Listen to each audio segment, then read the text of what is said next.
Hi friends, എല്ലാവർക്കും നമസ്കാരം. ഇന്ന് നമ്മൾ ഉണ്ടാക്കാൻ പോകുന്നത് ഇഡ്ഡലിയുടെ കൂടിയും ദോശയുടെ കൂടിയും അതേപോലെ മസാല ദോശയുടെ കൂടി കഴിക്കാൻ പറ്റുന്ന അടിപൊളി ടേസ്റ്റ് ആയിട്ട് ഉണ്ടാക്കിയെടുക്കാവുന്ന ഒരു ടൊമാറ്റോ ചട്നിയാണ്. നല്ല ടേസ്റ്റ് ആയിട്ടുള്ള ഈ ചട്നി ഉണ്ടാക്കിയെടുക്കാനായിട്ട് ഒരു ബുദ്ധിമുട്ടില്ല, വളരെ എളുപ്പത്തിൽ തന്നെ നിസ്സാര സമയം കൊണ്ട് ഉണ്ടാക്കിയെടുക്കാം. അപ്പോൾ നല്ല ടേസ്റ്റ് ആയിട്ടുള്ള ഈ തക്കാളി ചട്നി എങ്ങനെ ഉണ്ടാക്കാമെന്ന് നമുക്കിവിടെ നോക്കാം. വീഡിയോയിലേക്ക് പോകുന്നതിന് മുമ്പായിട്ട് ഞങ്ങളുടെ ഈ ചാനൽ നിങ്ങൾ ആദ്യമായിട്ട് കാണണമെങ്കിൽ മറക്കാതെ ഒന്ന് സബ്സ്ക്രൈബ് ചെയ്യണേ. അതുപോലെ തൊട്ടടുത്തുള്ള ബെല്ലൈക്കനും കൂടി എനേബിൾ ചെയ്ത് കഴിഞ്ഞാൽ ഞങ്ങൾ ഡെയിലി ഇടുന്ന ഓരോ വീഡിയോയും നിങ്ങൾക്ക് നോട്ടിഫിക്കേഷനായി വരുന്നതാണ്. അപ്പോൾ നമുക്ക് നേരെ വീഡിയോയിലേക്ക് പോയാലോ. ഇതിനായിട്ട് ആദ്യം തന്നെ ഒരു പാനിലേക്ക് വെളിച്ചെണ്ണ ഒഴിച്ചു കൊടുക്കാം. ഇവിടെ നല്ല തണുപ്പുള്ളതുകൊണ്ടാണ് വെളിച്ചെണ്ണ ഇങ്ങനെ കട്ടയിട്ടിരിക്കുന്നത്. വെളിച്ചെണ്ണ ചൂടായി വരുന്ന സമയത്ത് ഒരു 5 അല്ലി വെളുത്തുള്ളി ചേർത്ത് കൊടുക്കാം. ഇത് കുറച്ച് സൈസ് കൂടിയ വെളുത്തുള്ളിയാണ്, അതുകൊണ്ട് തന്നെ ജസ്റ്റ് ഒന്ന് കട്ട് ചെയ്തിട്ടുണ്ട്. ഇതുകൂടാതെ ഇതിലേക്ക് 3 പച്ചമുളക് ചേർത്ത് കൊടുക്കാം. ഞാനിവിടെ നാടൻ മുളകാണ് എടുത്തിട്ടുള്ളത്. നാടൻ മുളക് നിങ്ങളുടെ കയ്യിൽ അവൈലബിൾ അല്ലെങ്കിൽ സാധാരണ പച്ചമുളക് ചേർത്താലും മതി. ഒരു തണ്ട് കറിവേപ്പിലയും കൂടി ചേർത്ത് നന്നായിട്ടൊന്ന് മിക്സ് ചെയ്യാം. ഈ സമയത്ത് സ്റ്റവിൻ്റെ ഫ്ലെയിം ലോ ടു മീഡിയം ഫ്ലെയിമിൽ വെക്കുക. ഏകദേശം 1 മിനിറ്റ് ഇതേപോലെ ഇളക്കി കൊടുത്തതിന് ശേഷം ഇതിലേക്ക് മീഡിയം സൈസ് ഒരു സബോള ഇതേപോലെ കട്ട് ചെയ്തിട്ട് കൊടുക്കാം. ഇതുകൂടാതെ ഇതിലെ മെയിൻ ഇൻഗ്രീഡിയൻ്റ് ആയ ടൊമാറ്റോ കൂടി ചേർത്ത് കൊടുക്കാം. ഞാനിവിടെ മീഡിയം സൈസ് 3 തക്കാളി എടുത്തിട്ടുണ്ട്. ഇനി ഇതിലേക്ക് ആവശ്യത്തിനുള്ള ഉപ്പും കൂടി ചേർത്ത് നന്നായിട്ടൊന്ന് മിക്സ് ചെയ്യാം. ഈ സമയത്ത് സ്റ്റവിൻ്റെ ഫ്ലെയിം മീഡിയം ഫ്ലെയിമിൽ വെക്കുക.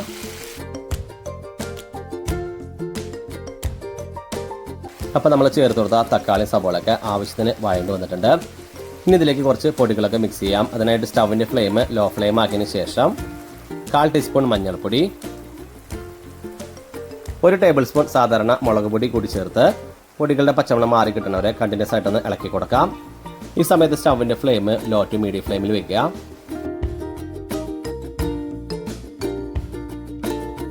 അപ്പോൾ നമ്മൾ ചേർത്ത് കൊടുത്ത പൊടികളുടെ പച്ചമുളക് മാറി നന്നായിട്ട് സെറ്റായിട്ട് വന്നിട്ടുണ്ട്. ഇനി ഇതിൽ നിന്ന് എടുത്ത് മാറ്റി ചൂടാറാനായിട്ട് മാറ്റി വയ്ക്കാം. ചൂടാറിന് ശേഷം ഒരു 1/4 കപ്പ് വെള്ളം കൂടി ചേർത്ത് നന്നായിട്ട് അരച്ചെടുക്കുക. അപ്പോൾ നമ്മൾ അരച്ചെടുത്ത ചട്നി ഒന്ന് താളിക്കാനായിട്ട് വീണ്ടും പാനിലേക്ക് അല്പം വെളിച്ചെണ്ണ ചേർത്ത് കൊടുക്കാം. വെളിച്ചെണ്ണ ചൂടായി വരുന്ന സമയത്ത് ഇതിലേക്ക് 1 ടീസ്പൂൺ അളവിൽ കടുക് ചേർത്ത് കൊടുക്കാം. കടുക് പൊട്ടി തുടങ്ങുന്ന സമയത്ത് സ്റ്റവിൻ്റെ ഫ്ലെയിം ലോ ഫ്ലെയിമിലാക്കാം. അപ്പോൾ നമ്മുടെ കടുകെല്ലാം നന്നായിട്ട് പൊട്ടി വന്നിട്ടുണ്ട്. ഇതിലേക്ക് 3 വറ്റൽമുളക് ജസ്റ്റ് ഒന്ന് കട്ട് ചെയ്തിട്ട് കൊടുക്കാം. ഇനി ഇതിലേക്ക് 1 തണ്ട് കറിവേപ്പിലും കൂടി ചേർത്ത് നന്നായിട്ടൊന്ന് മിക്സ് ചെയ്യാം. ഒരു 10-15 സെക്കൻഡ് ഇതേപോലെ ഇളക്കി കൊടുത്തതിന് ശേഷം ഇതിലേക്ക് മിക്സിയിലിട്ട് അടിച്ചെടുത്ത അരപ്പ് ചേർത്ത് കൊടുക്കാം. അതുപോലെ ഈ സമയത്ത് സ്റ്റവിൻ്റെ ഫ്ലെയിം ലോ ഫ്ലെയിമിൽ മാത്രം വെച്ചാൽ മതി. ഇനി നമുക്ക് എല്ലാം കൂടി ഒന്ന് മിക്സ് ചെയ്യാം. ഇത്രേ ഉള്ളൂ, നമ്മുടെ ടൊമാറ്റോ ചട്നി റെഡിയായി. നമുക്കിനി ഇതൊരു സെർവിംഗ് ഡിഷിലോട്ട് പാർത്താം. വളരെ സ്വാദോടുകൂടി ഉണ്ടാക്കിയെടുക്കാവുന്ന അടിപൊളി ടേസ്റ്റ് ആയിട്ടുള്ള ടൊമാറ്റോ ചട്നി ഇവിടെ റെഡി ആയിട്ടുണ്ട്. എല്ലാവരും ഒന്ന് ട്രൈ ചെയ്ത് നോക്കാം.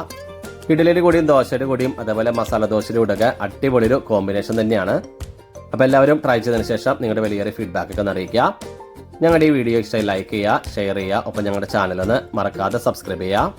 ജയ റെസിപ്പിയുടെ മറ്റൊരു പുതുമയാർന്ന വീഡിയോയുമായി ഇനി വരുന്നത് വരെ എല്ലാവർക്കും ബൈ.